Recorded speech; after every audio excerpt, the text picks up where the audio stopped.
दिखने में तो ये एक छोटा सा गांव नजर आता है, मगर इसके इर्द गिर्द का माहौल किसी जन्नत नजीर से कम नहीं है।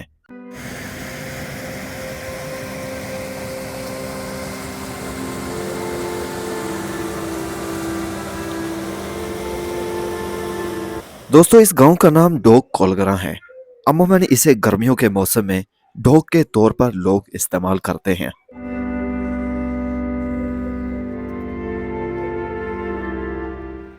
सदियों से गिरे पड़े इन दरख्तों की जड़ों को देखकर यूं लगता है जैसे ये कहीं अभी गिरी हों, लेकिन ऐसा नहीं है।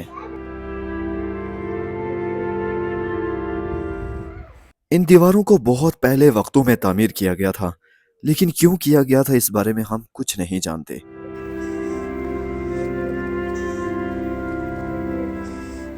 सफर करते करते जब मैं इस पुल के ऊपर पहुंचा तो मेरे सामने एक जन्नत नुमा मकाम मौजूद था।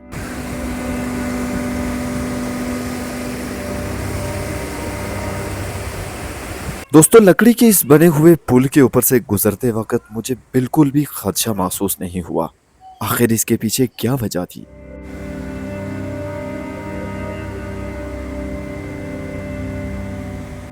लेकिन ठहरें जरा, मेरे सामने अभी एक ऐसा चश्मा है जो न कभी रुकता है और न ही कभी गदला होता है। इस चश्मे का पानी हमेशा से ही बढ़ता चला जा रहा है। ठंडे और मीठे पानी से सराब होने के बाद और खूब पेट भर के चारा चरने के बाद ये जानवर भी अब मजे से सो रहे हैं। बकरियों को देखकर मेरा भी दिल ललचाया और मैंने भी खूब सैर होकर पानी पिया और खूब यहाँ पर बिस्किट्स खाए।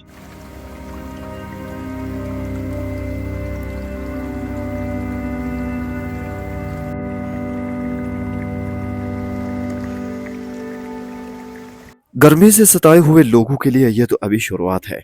आगे आगे देखिए होता है क्या।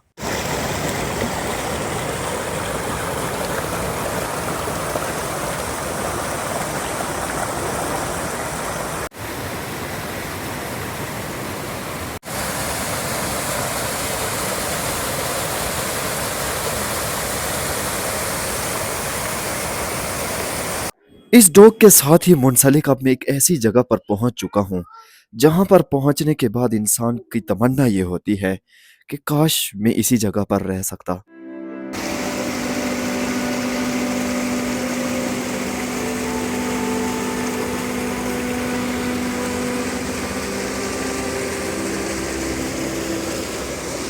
ये वाला पानी इस गांव के लोगों को आसानी से मैसर हो सकता है, कहीं दूर नहीं जाना पड़ता।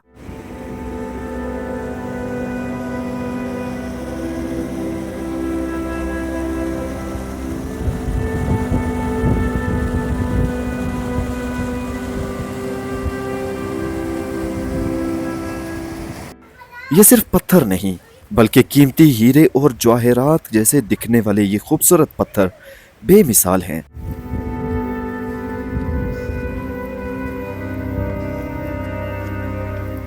जिस वादी से अभी मैं गुजर रहा हूं, हर एक तो यहां से गुजर नहीं सकता, लेकिन इतनी खूबसूरत ये वादी है कि हर कोई यहां दिल जरूर दे बैठेगा।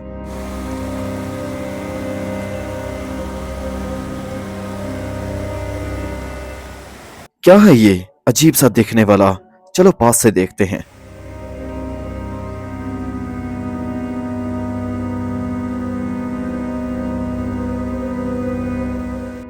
ओह, ये तो एक दरख्त है जिसकी जड़ें बिल्कुल नंगी हो चुकी हैं, लेकिन फिर भी ये खड़ा है।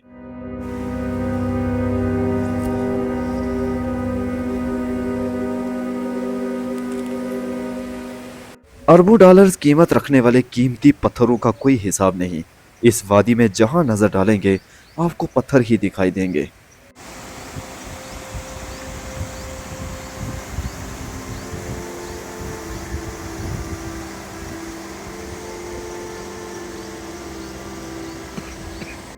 भाई, मुझे भूख ने खासा सताया हुआ है।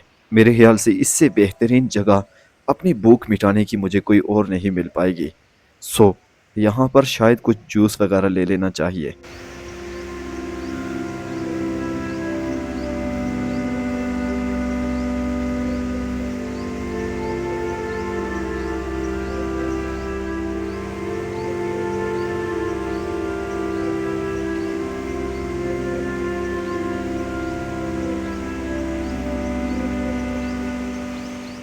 यहाँ पर मेरे दोस्त ने भी खासा एंजॉय किया क्योंकि इसको इससे पहले इतनी ज्यादा तादाद में पत्थर कभी देखने को नहीं मिले थे।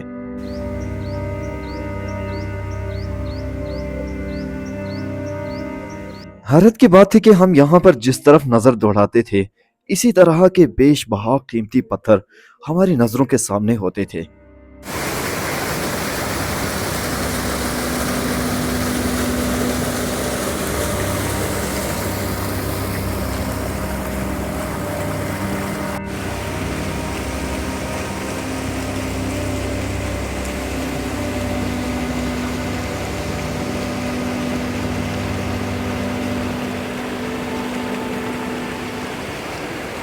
क्या आप भी कभी इतनी खूबसूरत जगह में घूमने गए? हमें कमेंट करके जरूर बताइएगा ताकि हमारी मालूमात में इजाफा हो सके।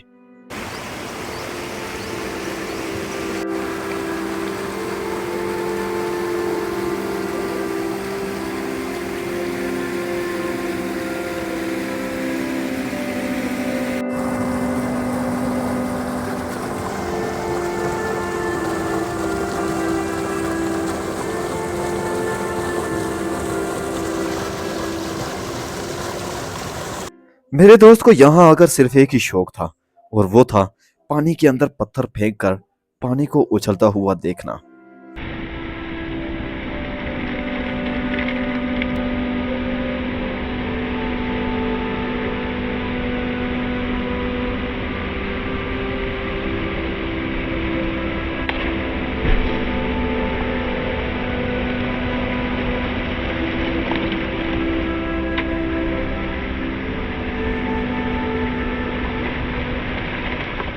हम यहाँ काफी सारा खेल चुके हैं, चलो अब कुछ और अजीब और गरीब किस्म की चीजें देख लेते हैं।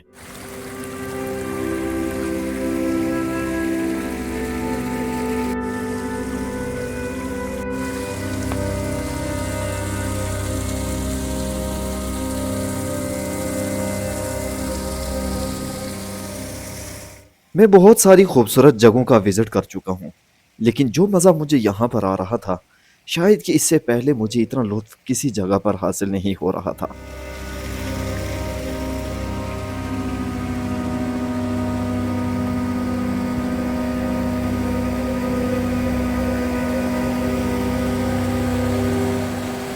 यहाँ सिर्फ तफरी और एंटरटेनमेंट नहीं है, बल्कि आपको अजायबात में से बहुत सी चीज़ें दिखाई देती हैं, जैसा कि ये पुराने ज़माने का जंगल।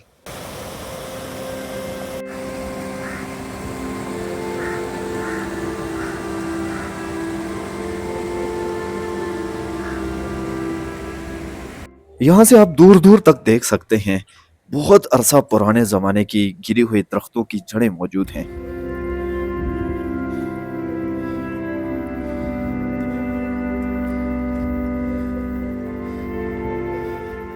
सफर करते करते अब मैं दूसरी साइड पहुंच चुका हूं, जहां पर इस डॉग के साथ लगने वाली डॉग खोड़ी मौजूद है।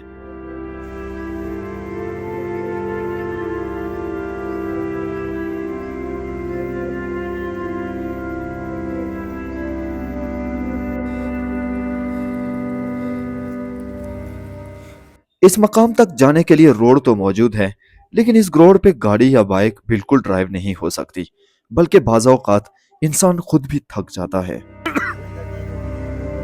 हाँ, ये भी सुनी जाती है।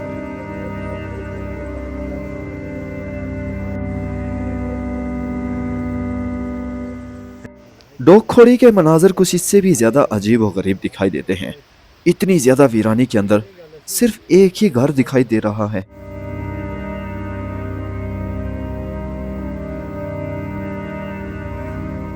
मुझे यहाँ एंजॉय करने में तो बहुत मज़ा आया और जितने खूबसूरत व्यूज़ यहाँ पर साइड पे दिखाई दे रहे थे, लेकिन रोड ने सारा मूड ख़राब किया।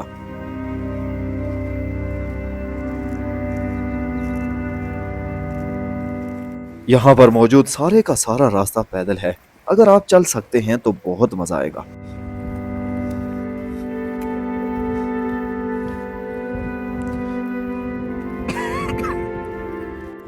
डोक खोड़ी के मनाजिर देखने के बाद अब मैं वापस डोक कोलगरा तक पहुंच चुका हूं और अब हम यहाँ पर खूबसूरत से मनाजिर देखेंगे।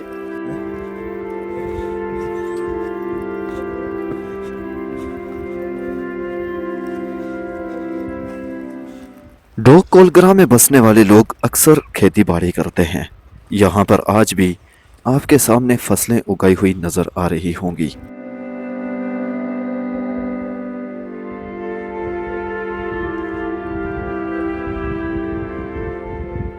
यहाँ पर मौजूद बहुत कम घरों की तादाद होती है, मगर इन घरों की तादाद के अंदर प्यार और मोहब्बत बेमिसाल होती है।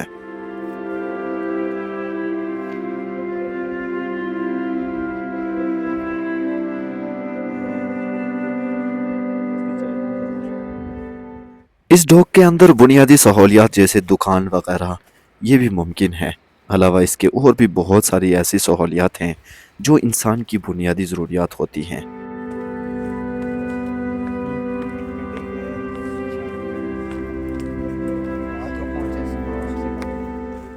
इस डॉक का मौसम इतना खूबसूरत और इतना ठंडा होता है कि गर्मियों के महीनों में यहाँ पर लोग बआसानी रह सकते हैं।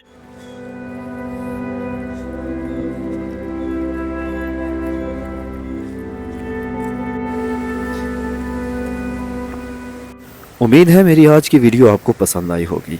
चैनल पर नए हैं तो चैनल को सब्सक्राइब ज़रूर कीजिएगा। कमेंट करके अपनी राय का इजहार भी ज़रूर कीजिएगा। मुझे दीजिए इजाज़त। अल्लाह हाफिज़।